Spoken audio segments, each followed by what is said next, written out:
His veil came off at the altar. Not mine, his. I watched the black lace fall, slow as a death sentence, pooling at his polished boots. The chapel went silent. Even the candles seemed to hold their breath. They'd told me the Duke of Ashford was young, handsome, wealthy beyond measure, a prize any debtor's daughter should worship on her knees. The face beneath the veil was beautiful, devastatingly, impossibly beautiful.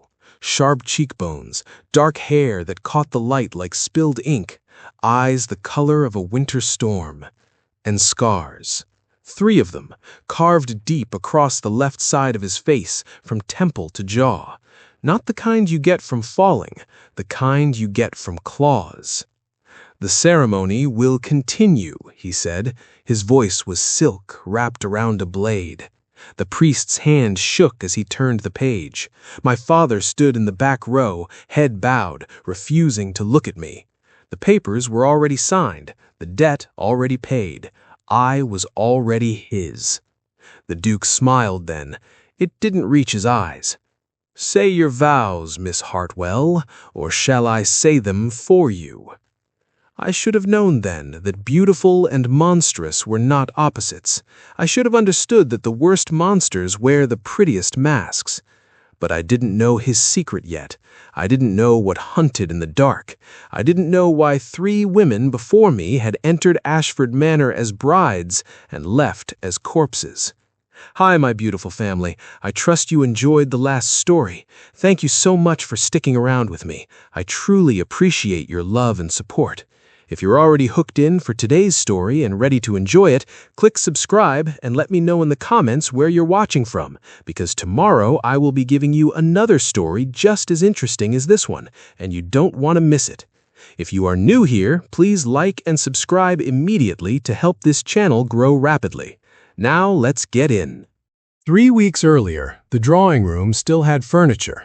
Now it echoed, empty, hollow. The way Father's voice sounded when he called my name.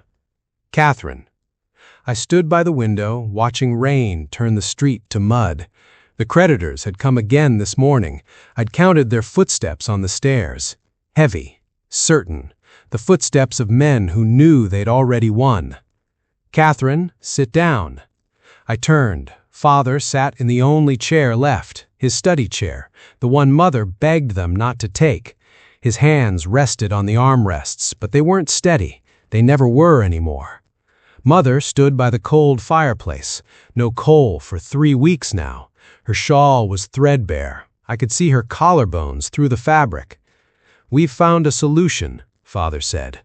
I knew what that meant. I'd known since the day the furniture started disappearing, since the day I caught Mother crying over her empty jewelry box. "Who is he?" I asked. "The Duke of Ashford." A duke? For a moment, relief touched me. Then I saw Father's face. "What's wrong with him?" I asked. Mother turned away. "He's young, 26, wealthy, unmarried." "And?" Father's jaw tightened. "There have been rumors."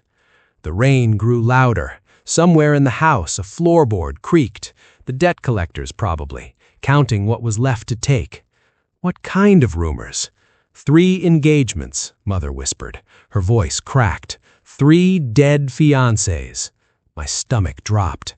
"Accidents," Father said quickly. "All ruled accidents. The first fell from a horse, the second drowned in the lake, the third—" He stopped.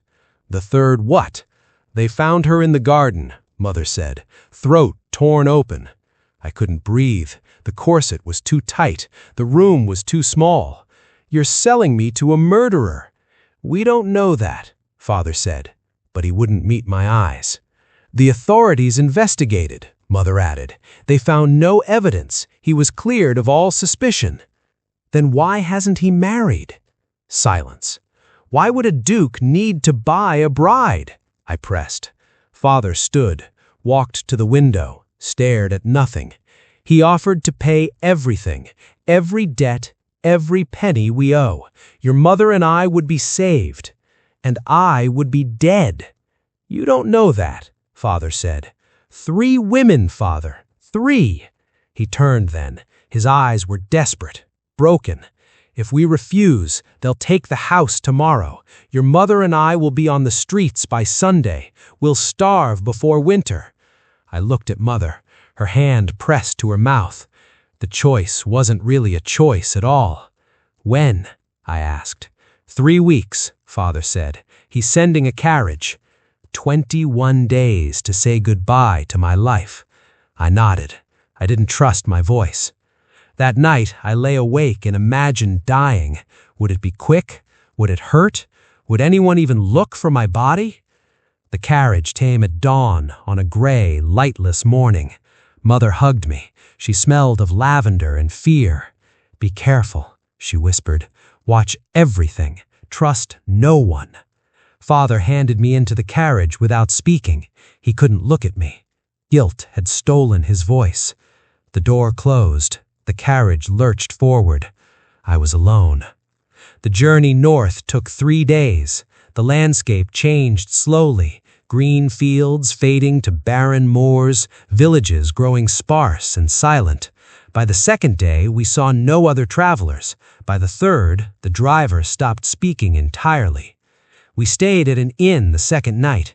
The innkeeper's wife brought me supper, thin soup and hard bread. "Where are you headed, miss?" she asked. "Ashford Manor." Her face went white. The bowl trembled in her hands. "Don't go," she whispered. "Please turn back." "I can't."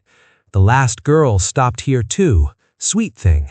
Blonde hair, blue eyes. She was so scared. My heart pounded. What happened to her? "They found her 3 weeks later in the garden. The animals had—" She stopped, crossed herself. "She was the third. There'll be a fourth. There'll be a fifth. He doesn't stop." "Why doesn't someone stop him?" "He's a duke, miss. Who's gonna stop a duke?" She left quickly, as if staying too long might curse her.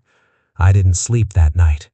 On the third evening, Ashford Manor rose from the moors like a tombstone. Gray stone, tall windows, turrets that pierced the sky like accusing fingers. The land around it was dead. No flowers, no grass, just bare earth and skeletal trees. The carriage stopped. A butler opened the door. Old, expressionless. "Miss Hartwell, you're expected." I stepped down. The wind cut through my cloak, cold and sharp as a knife. "Where is the Duke?" I asked, preparing for the ceremony. "The ceremony is in 3 weeks. "The ceremony is tonight, miss. Didn't they tell you?" "No." The world tilted. "Tonight?"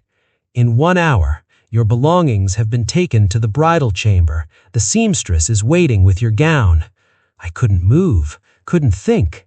"This way, miss." He led me inside. The manor was beautiful and wrong. Portraits lined the walls, women in wedding gowns, all young, all smiling. I counted them as we passed. 3. 3 dead fiancés staring at me from their frames. The butler stopped at a door. "Your room, miss." Inside, a wedding gown awaited. White silk, lace veil, a bouquet of white roses already wilting. And on the bed, a note in elegant script. "Wear this. Don't run. The woods are dangerous at night. Dinner is at 8. The wedding is at 9. Don't be late, Catherine. I've waited so long for you." He knew my name. He'd known I was coming. He'd planned this. The door closed behind me. I heard the lock turn. Not from the inside, from the outside. I had 45 minutes before the wedding. The window was barred, iron, thick as my wrist, bolted into stone that had stood for centuries. I pulled until my hands bled. They didn't move. The door was locked from the outside. I'd heard 3 bolts slide home. I was trapped. The wedding gown stared at me from its stand, white silk that would become my burial shroud. Think, Catherine, think. I searched the room, every drawer, every corner, looking for, I didn't know, a weapon, a key, proof that I wasn't insane for believing I was going to die tonight. In the wardrobe, behind the wedding shoes, I found it. A journal, leather-bound, the pages swollen with moisture and time. I opened it. The handwriting was delicate, feminine. June 14th, 1843. I arrived at Ashford Manor today. The Duke is more handsome than I imagined. I think I could be happy here. My hand shook. June 20th. Something is wrong with this place. The servants won't look at me. Last night I heard screaming from the east wing. When I asked about it this morning, they said I'd dreamed it. June 28th. I tried to leave. The doors were locked. All the doors. He said it was for my protection. Protection from what? July 3rd. I know what he is now. I know what happens at night. God help me. I know. If anyone finds this, tell my mother I'm sorry. Tell her I tried to... The entry ended. Mid-sentence. Ink splattered across the page like blood. I flipped through the rest. Blank pages. Empty. This was her. The third one.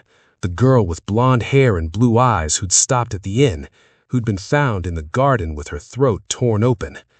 She tried to warn me from beyond the grave. A knock at the door made me drop the journal. Miss Hartwell? A woman's voice. Older, sharp. It's time to dress. I'm not getting married tonight. The Duke doesn't like to be kept waiting. I don't care what the Duke likes. The bolts slid back. The door opened. 3 women entered. The oldest was tall, gray-haired, dressed in black. The others were younger, maids in crisp white aprons. Their faces were blank, rehearsed. "Who are you?" I asked. "I am Mrs. Thorne, the housekeeper. These are Anna and Bess. We're here to prepare you." "I don't need preparing. I need answers." Mrs. Thorne smiled. It was the kind of smile a snake might give.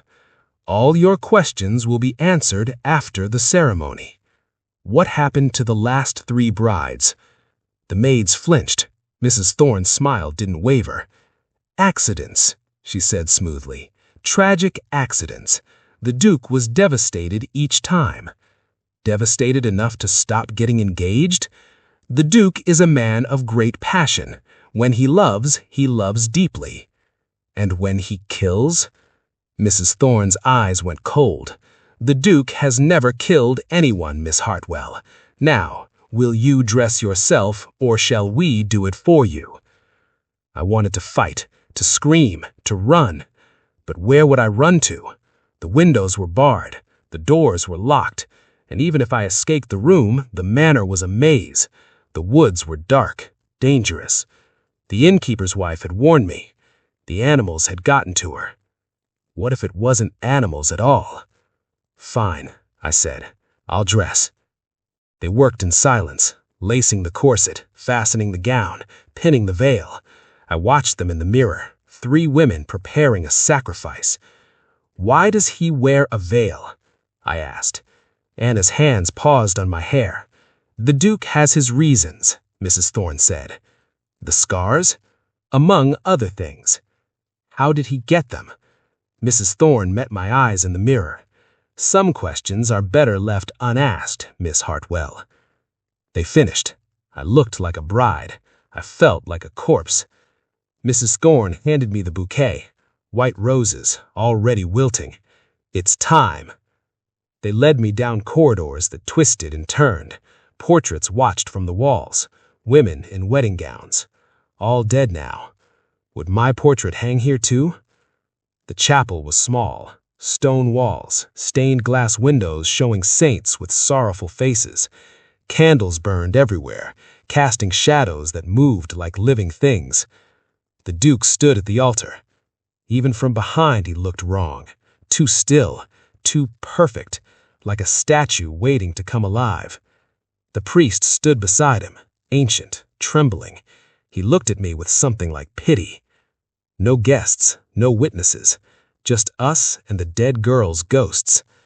Mrs. Thorne pushed me forward. "Walk." I walked. Each step echoed. Each step brought me closer to whatever waited beneath that veil. The Duke turned. I stopped breathing. He was beautiful. Devastatingly, impossibly beautiful. But the scars, 3 deep gouges from temple to jaw, made him look like a fallen angel, something that was once perfect and now ruined. "Miss Hartwell," he said. His voice was smooth, cultured. It should have been reassuring. It wasn't. "Duke Ashford," I whispered. He smiled. The scars twisted with the expression. "Shall we begin?" The priest opened his book. His hands shook so badly the pages rustled. "Dearly beloved."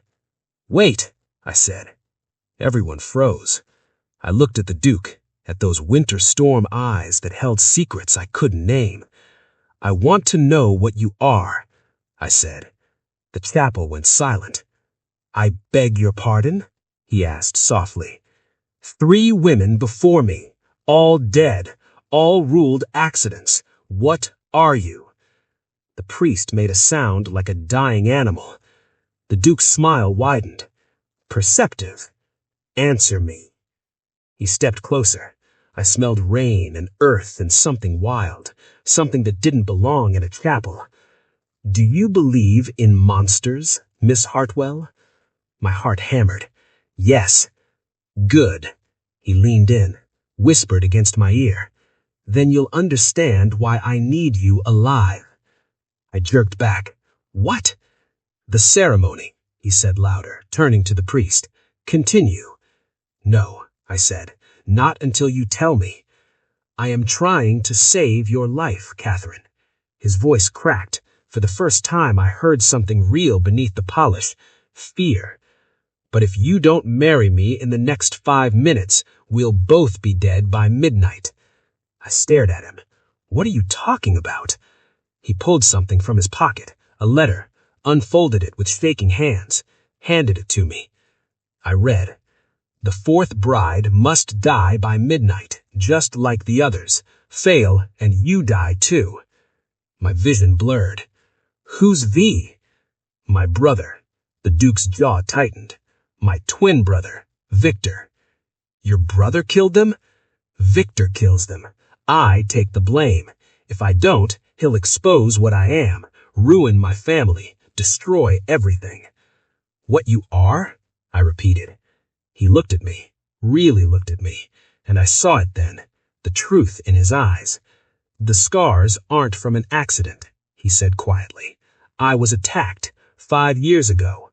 I survived, barely." He paused. "Every month, when the moon is full, I become what attacked me." The world tilted. "You're lying," I whispered. "I wish I was." That's impossible."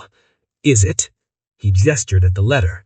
"Victor knows. He's known for years. He uses it against me, forces me to bring him brides, women he can hunt." My stomach turned. "Hunt?" "In the woods. He gives them an hour's head start. They never make it." Oh, God. "Why not stop him?" "I've tried." His voice broke. "I've tried everything. But he's clever. He makes it look like accidents. He makes sure I'm blamed. If I expose him, I expose myself. And if I expose myself, they'll kill you," I finished. He nodded. "Monsters aren't tolerated in polite society, Miss Hartwell, even reluctant ones." I looked at the letter, at the Duke, at the priest who was openly crying now. "So what's your plan?" I asked. He blinked. "My plan? You said you need me alive. Why? What makes me different?" For the first time, something like hope crossed his face.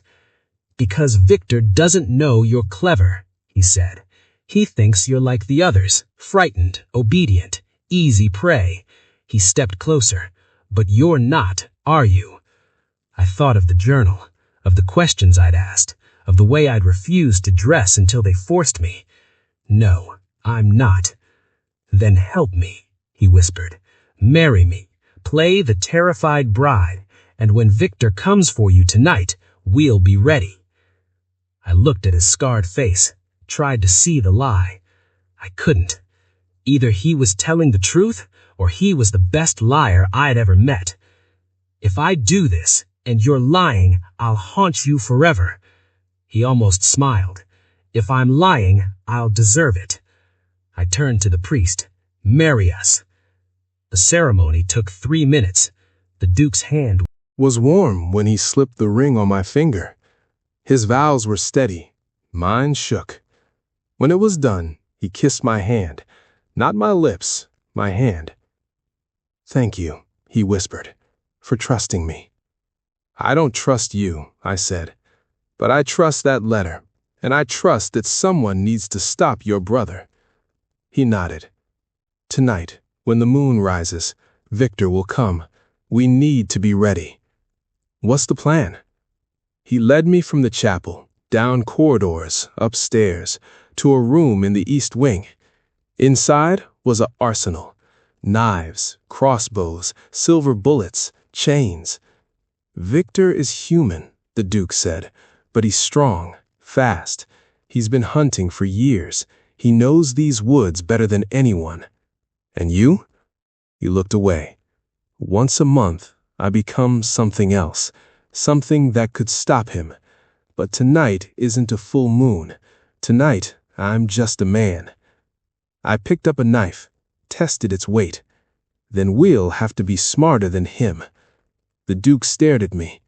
You're not afraid.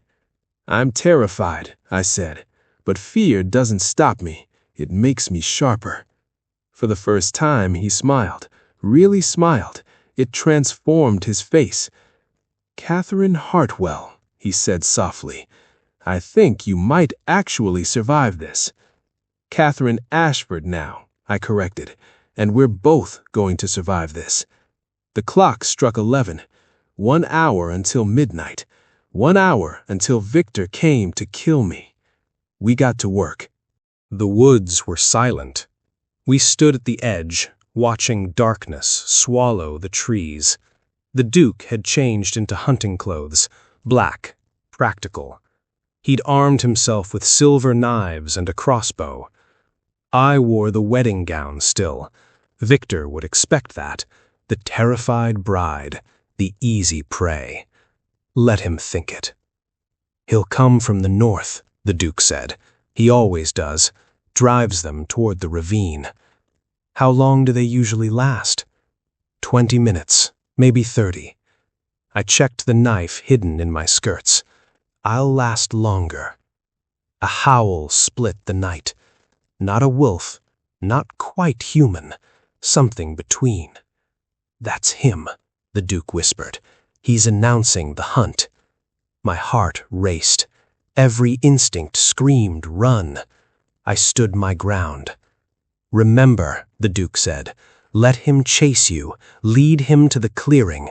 I'll be waiting. And if he catches me first, he won't.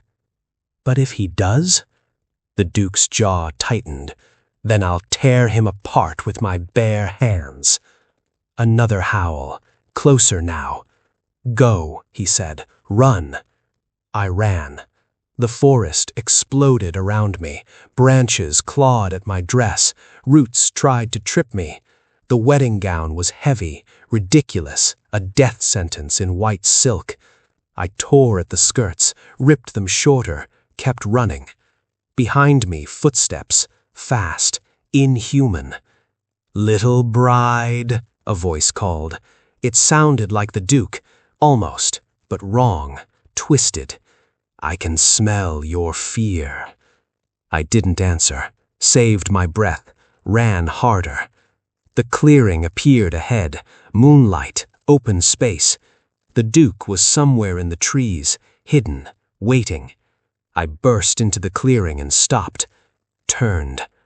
Victor emerged from the shadows. He looked exactly like the Duke. Same face, same scars, same winter storm eyes. But where the Duke's eyes held pain, Victor's held hunger. Well, he said, smiling, you made it farther than the others. 27 minutes. Impressive. I said nothing. He circled me, predator, prey, the oldest dance. My brother told you, didn't he, about what he is, what I make him do? He told me you're a coward, that you hide behind his curse. Victor laughed. A coward? No, dear Catherine. I'm practical. Why get my hands dirty when I have a monster to take the blame? He's not a monster. Isn't he? Victor stepped closer.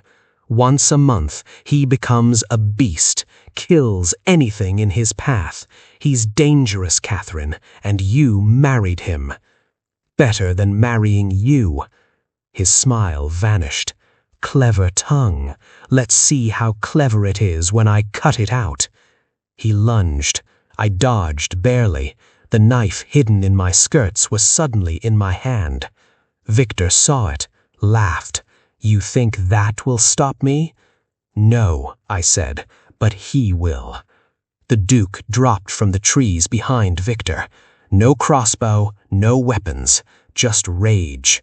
He slammed into Victor. They crashed to the ground.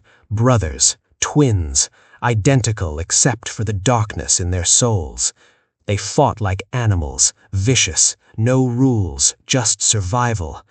Victor was faster, but the Duke was desperate. Run, Catherine, the Duke shouted. No! Victor's fist connected with the Duke's jaw. Blood sprayed. The Duke stumbled. Victor pulled a knife. I moved without thinking, crossed the clearing, drove my blade into Victor's shoulder.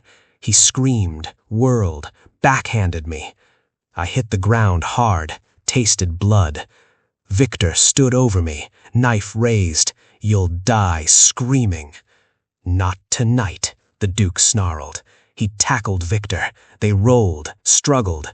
The Duke's hands found Victor's throat. This ends now. No more brides, no more deaths, no more. Victor's eyes went wide, then empty. The Duke held on until he was sure, until the body went still. Then he collapsed beside his brother's corpse and sobbed. I crawled to him, wrapped my arms around him, held him while he broke. It's over, I whispered. It's over. We burned the body that night, told the authorities Victor had attacked us, that the Duke had defended me. With Victor dead, there was no one to expose the Duke's secret, no one to threaten us. We were free. The scandal was enormous. A Duke's brother, a serial killer. The newspapers screamed for weeks, but we survived. Slowly, the Duke learned to smile without pain. The manor began to feel less like a tomb. We hired new servants, planted gardens, let light back into the dark places. My parents visited that winter. Mother cried when she saw me alive. Father couldn't stop apologizing. You saved us, he said, and I nearly killed you. I did what you had to, I said. We all did. The Duke was kind to them, generous. He paid for repairs to their home, restored their position in society. He never asked for gratitude. He simply gave. Spring came. The gardens bloomed. The manor transformed.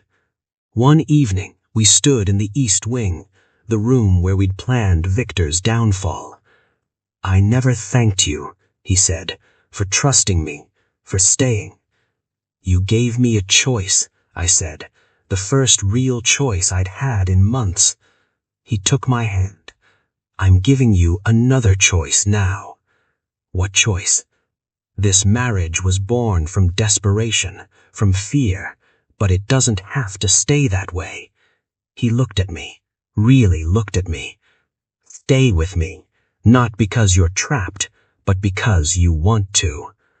I thought of the girl I'd been, sold on a Tuesday morning, certain her future would end in blood. She'd been wrong. I want to stay, I said. He kissed me then, gentle, uncertain, full of hope. We were married in darkness and blood and lies, but we chose each other in the light. The curse remained. Once a month, the Duke locked himself in the East Wing, chained, guarded, safe. I stayed with him those nights, on the other side of the door, reading aloud, reminding him who he was. reminding him he wasn't alone. Years passed. We had a daughter, dark hair, winter storm eyes, the same wild spirit that had saved their parents. We named her Grace, because that's what we'd been given. Grace. Second chances. A life neither of us had dared to hope for. One summer evening, we returned to the chapel where it all began. "I was so afraid that night," I said. "So was I," he replied. "And now?" He smiled. "Now I'm grateful. I thought of the girl I'd been, sold on a Tuesday morning, certain her future would end in blood. She'd been wrong. Sometimes the monsters are real. Sometimes they wear beautiful faces. But sometimes, just sometimes, you find the person worth fighting beside. And that makes all the difference." What did you think of this ending? Would you have trusted the Duke? Let me know in the comments, and don't forget to like and subscribe for more stories like this. Thank you for watching this story to the end. If you enjoyed this story, you will surely love the next one. It's as crazier and more intriguing as you can ever imagine, so do check it out. Click on the image showing on your screen right now to watch the next one.